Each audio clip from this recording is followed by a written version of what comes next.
Welcome to the Trailblazer FM podcast. This is your host, Mr. Lee Matthew Jackson, and today we have on the show the busiest woman in WordPress, none other than Michelle Frechette. How are you today?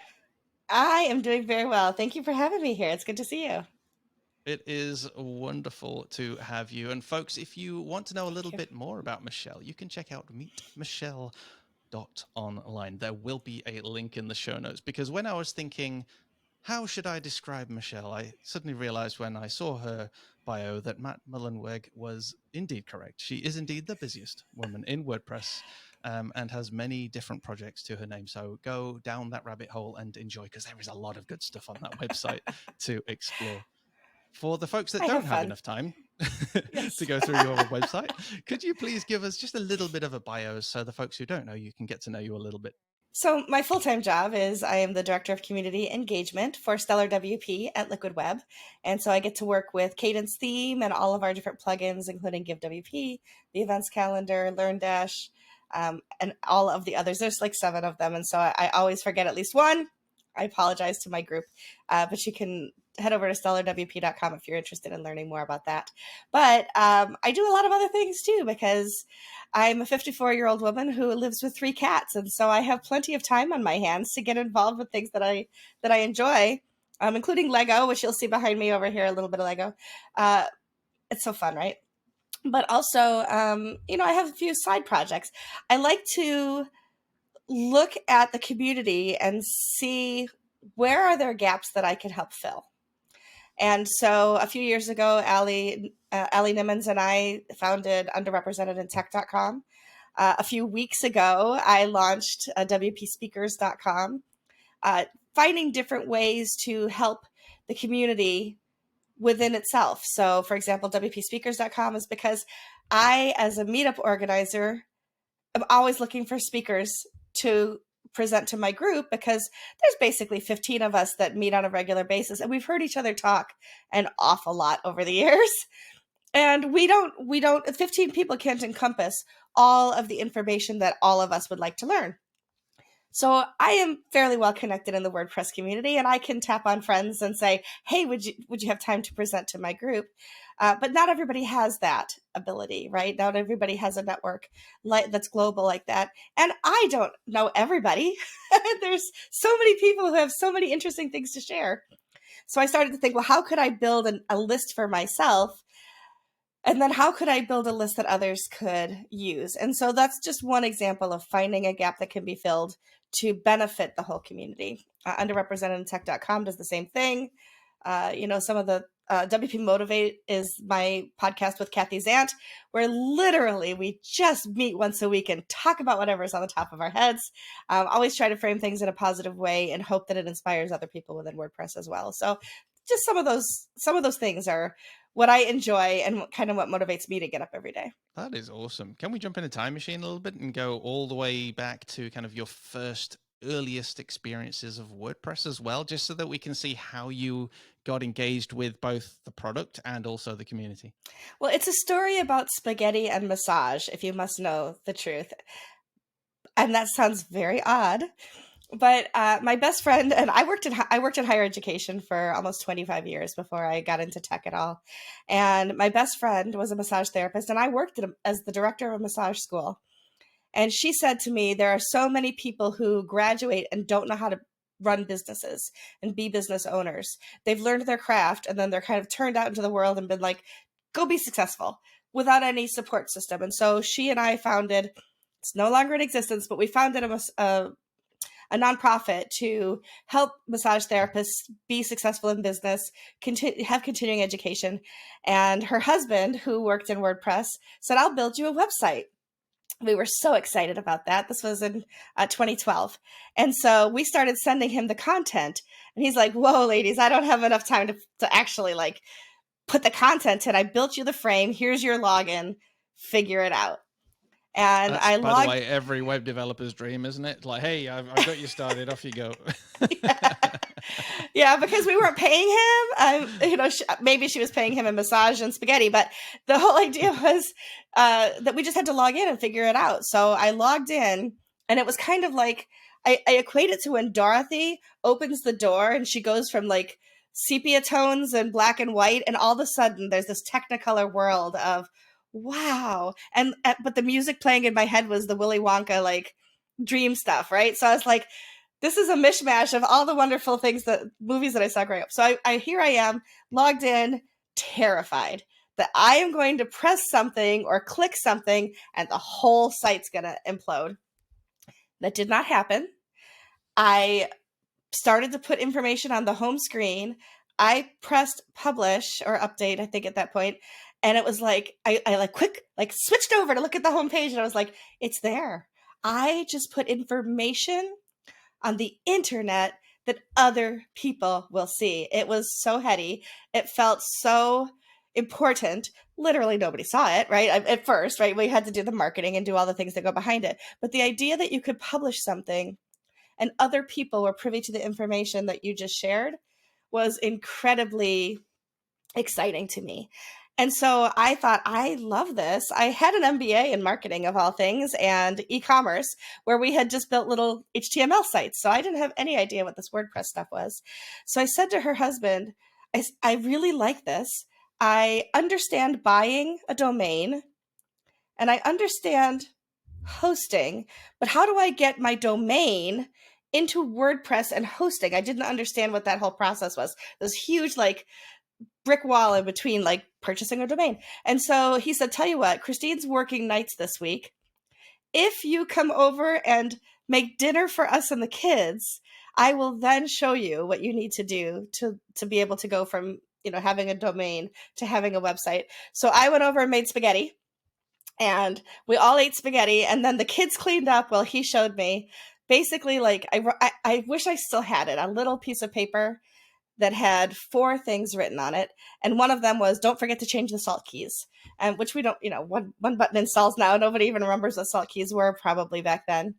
But yeah, that's what we did. It was exciting to me, and I purchased a domain and hosting that night, and was well on my way to starting freelancing in WordPress, and the rest has brought me to where I am. I think we could literally end the podcast just there and have the biggest takeaway. Sorry, and have the biggest takeaway as that we as web agencies, we as web developers, we as freelancers so often forget the incredible privilege and excitement that we have in just being able to publish content online. I had forgotten it. And when you just described everything from beginning to end, I had goosebumps at the Dorothy moment. And I just thought, I just take this for granted. I write stuff, I record stuff with you right now. And again, I'll hit publish at some point in the next few weeks. But that's an incredible privilege. It's incredibly exciting. It's incredibly cool. And maybe not many people will view it, but that doesn't matter. Some people will, and they will listen to it and they will take something from that. Isn't it exceptionally exciting? I'd forgotten. Thank you. It was, yeah. And then, and at that point, I didn't even know that WordPress had a tagline of democratizing publishing, right? And it was like, once you learn that, you're like, oh, it all falls. The code is poetry part, like, non-developer, I was like, okay, that's cool, whatever.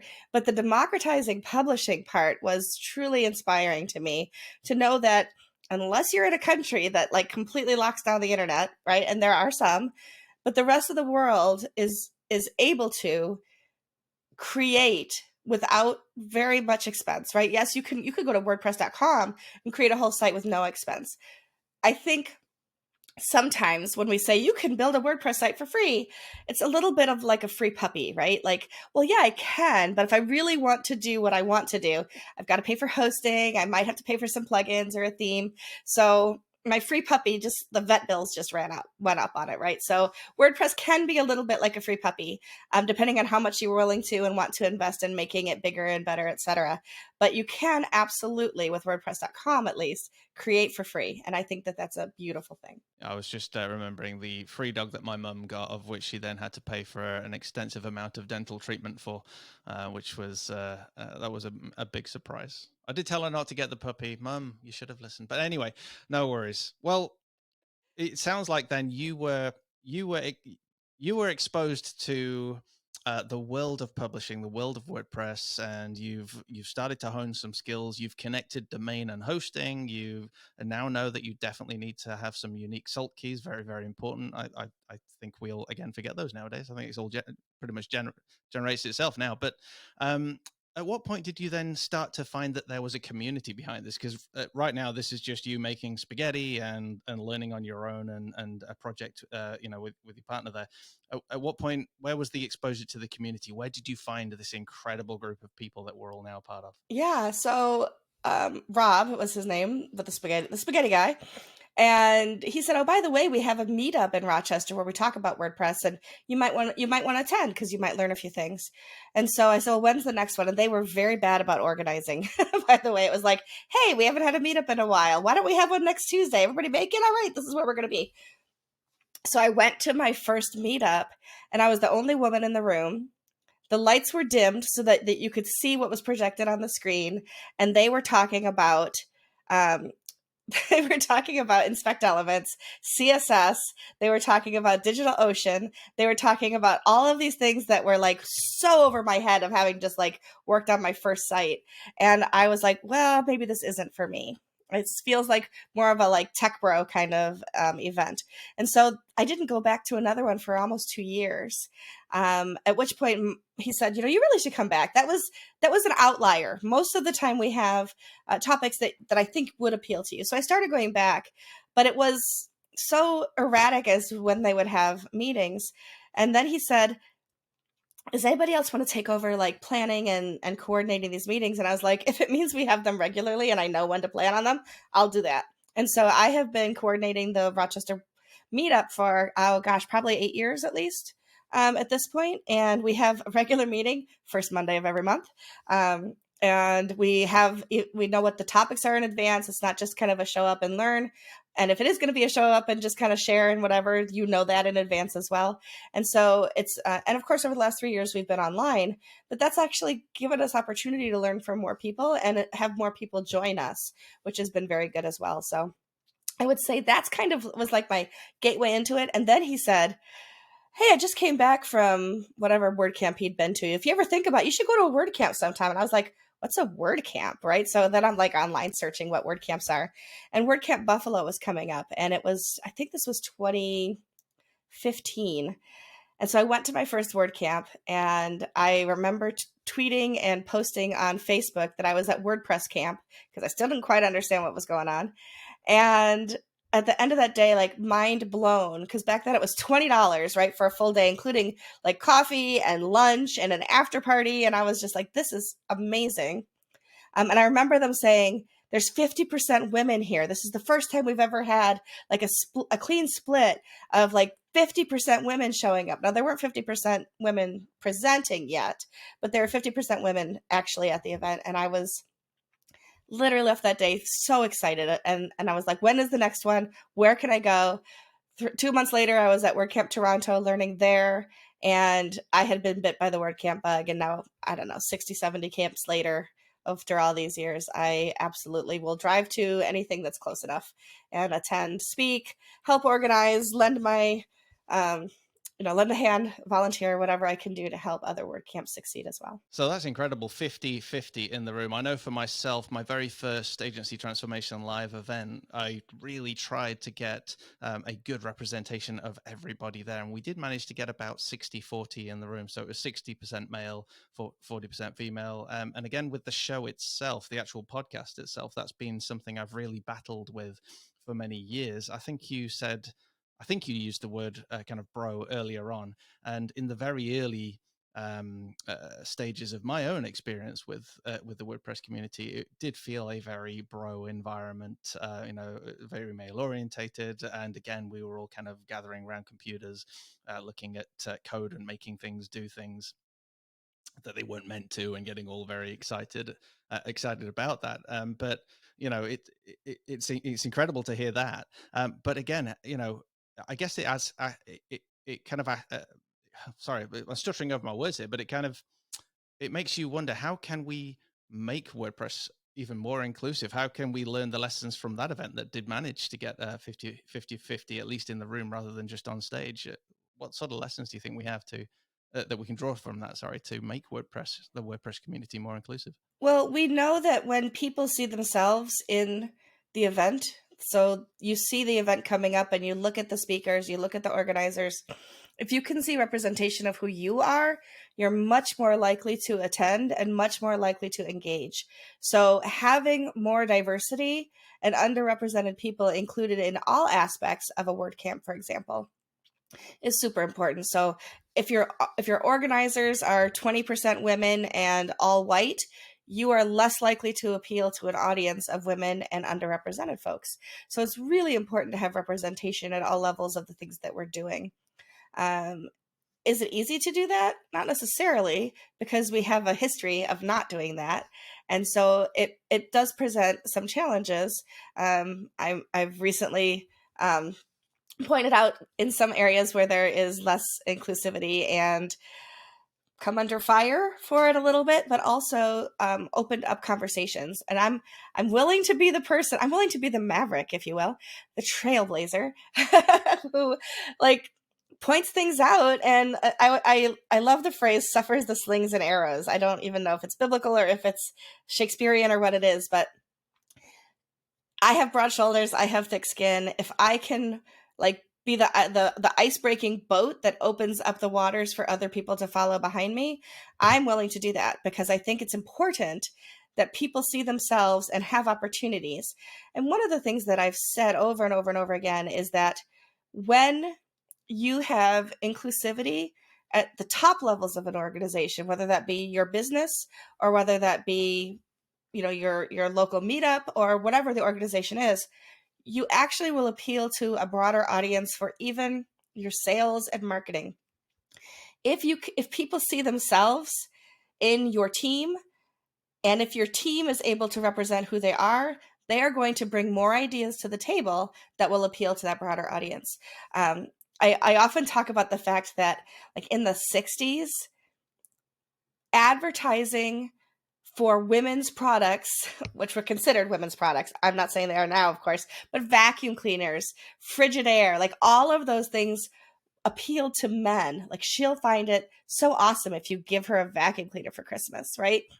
Now, as soon as women started joining the marketing teams, it's like, that is not how you sell vacuum cleaners. If you want to sell a vacuum cleaner, show me that it picks up all the stuff that my kids, all the stuff that my kids leave on the floor. Show me that the kitty litter that got spilled over gets cleaned up quickly and easily. That's going to sell a vacuum cleaner to a woman, not because a man says, oh, and how many fights do you think happened because a vacuum cleaner was under the Christmas tree or the Valentine's gift, right? So it's not, unless a woman asks for something like that, it does not make a good gift. So when you get more people around the table who represent your buyers, you have opened up yourself for the opportunities to sell to more people. And that's just one way that we can start to really build better marketing and why inclusivity matters. But it also just matters because it matters. We don't want to other people. We don't want to alienate people out of anything that we do. And so having the ability for people to be involved and making sure that we're inviting people in is so important if we want to make sure that our community grows the way it is. And furthermore, like I don't know how old you are, but I'm 54 and I know that I don't represent what the 20 somethings and the teens that are coming into WordPress and coming into technology. I don't represent everything that they want to see. And it's important that inclusivity is something that we include because the next generation will demand it. I feel very strongly that the next generations that are coming behind us are the ones that are looking to make sure that we're socially just, that we have equity, that we are looking at diversity, inclusion, and that everybody feels like they belong. And they're going to start making decisions based not only on what a product does, but on who is involved in making it and how ethical it is. And so I think it's important for a lot of reasons that we're looking for inclusion and diversity. Well, here's another big question then. So I was very conscious when doing ATL 2022 that I did need to make sure that there was better representation on stage and also within the actual community of people gathering together. So I was very conscious of that. But then I also had this weird guilt that I was purposefully choosing people because I knew there would be better representation in there. Can you speak into that? What was that that's going on inside of me? And why do you think I was feeling like that? I think in a lot of respects that we feel like we're tokenizing people.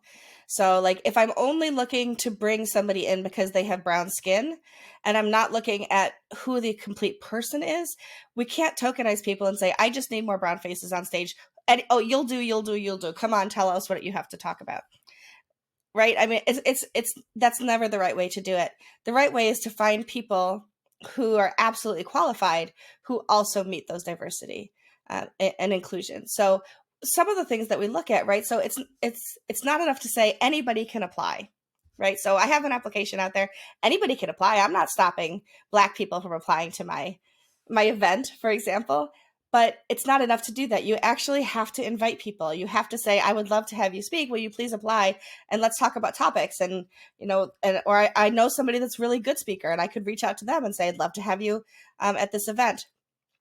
Blind speaker selection in and of itself is not enough because we're not encouraging enough people and enough diversity in the application pool. If we just say anybody can apply and we're doing a blind speaker selection, you really have to be more intentional about diversity and not tokenizing. So it starts with intentionality. It starts with a plan and a strategy to make sure that you are inclusive, but for all of the right reasons and not just because somebody's a woman or because they have different colored skin than you do. There have been events in the past, and I'm sure you're aware, where it was like people say, I see the entire speaker lineup and there's only one woman. And events have been canceled for that before because like then everybody's like, oh, well, we need to get some more women on here. And every woman goes, I'm not touching that. I'm not going to be the tokenized person because you just said we don't have enough diversity. It needs to start at the beginning and it needs to be intentional and part of your plan and your strategy from the beginning. I think then you are totally right, and it was the word token that was worrying me. I didn't want to tokenize people. I was really keen on getting people with real talent on the stage, and yet though I was still aware that I needed to create an event where people from all walks of life can recognize and resonate and say, yes, I can be a part of this community. I am welcome here, as opposed to the bro kind of culture that we may have had, say, 15 or 20 years ago. But it was certainly this kind of guilt and worry that I was perhaps tokenizing at times. Thankfully, we had an amazing lineup. We had great speakers, a very diverse range of speakers, but I still struggled with that guilt the whole time and the whole worry, and kept trying to talk to myself, kind of analyze my thought process every time, probably as an overthinker, because I really wanted to get it right. But I guess you said right from the get-go, it's the intentionality. So, as long as there is the intentionality in there and it's not the afterthought when somebody says, whoa, wait a minute, you've got either no representation there, or who's the one person, why is there only one person there, etc. So okay, one of the other things that can feel like a hurdle is if you yourself are leading a team and you don't feel like you have access to the, I'll say like sub communities. Like we have Black Press in WordPress, and there is a complete community within the community of WordPress that is specifically for Black and brown faces. We're developing LGBTQ Press right now, which is a safe community, a safe space for people who are in the LGBTQ plus community to be able to speak freely and share experiences. And having access to those spaces is definitely something that can help you build. If you are building an event or a podcast or a blog or whatever it is, and you don't feel like you have the right access or you don't know how to access communities and people, it's worth investing. There's nothing wrong with hiring somebody or tapping somebody or finding a mentor or a coach or whatever works to be able to grow into those connections, to tap into other networks, to be able to make sure that those things happen. I think in WordPress, we try so hard to make sure everything is free and that we don't pay for a whole lot of things because we're trying to give access for free. But I think in some cases, it's absolutely worthwhile in hiring experts that can help you do things. For example, WordCamps are not always disability accommodating, right? So we make sure that there's captions and things like that where we can, but can I get on the stage in my mobility device? Am I going to have to try to walk upstairs when stairs are something that I can't do? Can I get in the building? Do I have to come in through the kitchen, kind of thing, to even be able to have access? We have to think about those things. And you, as somebody who's not a disabled person, may not even be able to think of all the questions that you should ask of a venue. So in that case, either finding somebody who's willing to volunteer their time or paying for a disability expert is absolutely the right way to go to make sure that you have the inclusive event that you want, and not just rely on the fact that we look for everything that's free. I'm all too aware as well that I, as an event organizer or as a podcaster, etc., also have tons of inherent biases, etc. I don't have access to all of this information. I wasn't aware of Black Press that you've just shared with me just now, which kind of blew my mind. So where could listeners and myself go to find out more information about all of this? Absolutely. So underrepresentedintech.com is a great place to start. Allie and I work very, very much in the community to try to help educate. We do have a podcast as part of underrepresentedintech.com. We talk about the hard things. We talk about the hard-hitting issues, and we're not afraid to really put it out there. So there's a lot of learning that can go on there. And there's a huge resource page on underrepresentedintech.com as well. So there's plenty of opportunities there. I always tell people my Twitter is open, my DMs are open. I'm always happy to answer questions and send people in the right direction. So if there's anything that I can help you answer in the future, please feel free to reach out, and I will do my best to connect you to the resources that you need. Michelle, thank you so much for your time. This has been eye-opening. Thank you again as well for reminding us how incredibly exciting it is just to be able to publish content online. We are so lucky in our community. And also thank you for reminding us about how wonderful a community we have. So thank you so much. Have a wonderful time and take care. Cheerio. Thank you. Bye.